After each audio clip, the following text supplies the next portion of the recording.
È ufficiale, Gianluca Petracchi è il nuovo direttore sportivo della Roma. Il club di James Pallotta ha infatti ufficializzato l'ingaggio del dirigente ex Torino che i giallorossi hanno provato a portare a Roma da tempo. Assumerà la carica dal 1 di luglio e sarà legato al club fino al 2022. Sono contento di dare il benvenuto a Gianluca nel nostro team, ha spiegato il CEO del club Guido Fienga, che ha poi ribadito: sono certo che con la sua competenza rappresenterà una risorsa importante all'interno del management della Roma.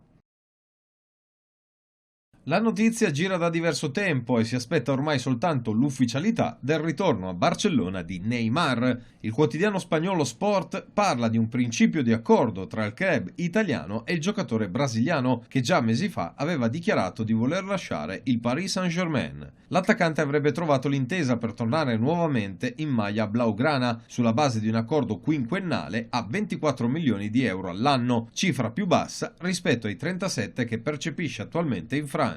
Il PSG valuta il cartellino del giocatore non meno di 200 milioni di euro. I colloqui tra le due società, riferisce invece Marca, sono già iniziati. Secondo il media spagnolo, l'eventuale ritorno di Neymar non pregiudicherebbe altri acquisti top per il club catalano, come ad esempio Griezmann. Per fare spazio però a questi due fuoriclasse, il Barcellona dovrebbe cedere alcuni pezzi importanti. Il primo della lista potrebbe essere quello di Philippe Coutinho.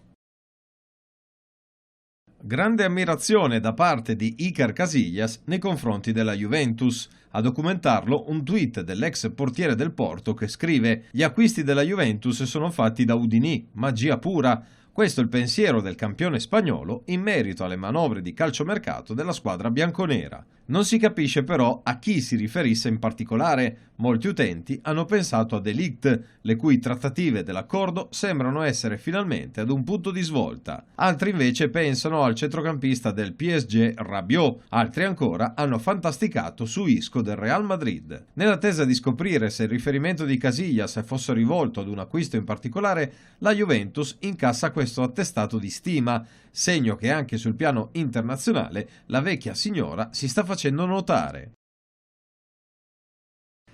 La MotoGP nel prossimo weekend sbarca in Olanda, ad Assen, uno dei circuiti storici e particolari del motomondiale. Ad Assen bisogna essere molto precisi, non vedo l'ora di correre di nuovo lì perché in passato ci sono state delle belle battaglie e abbiamo allestito un grande spettacolo per i tifosi. Lo ha detto il pilota della Honda HRC, Marc Marquez, in vista del Gran Premio d'Olanda. Sono sicuro che domenica ci sarà una grande gara, ha aggiunto il leader del motomondiale. Sembra che anche il tempo sarà buono, per cui sono fiducioso di poter disputare un buon weekend. Chi andrà invece in cerca di riscatto è Jorge Lorenzo. A Barcellona il risultato finale non è stato quello che ci aspettavamo, ma per tutto il weekend siamo stati in grado di essere competitivi e continuare a migliorare la moto. Questo è quello che voglio fare questo fine settimana. Se si continua a lavorare in questo modo, possiamo avere la stessa velocità di Barcellona.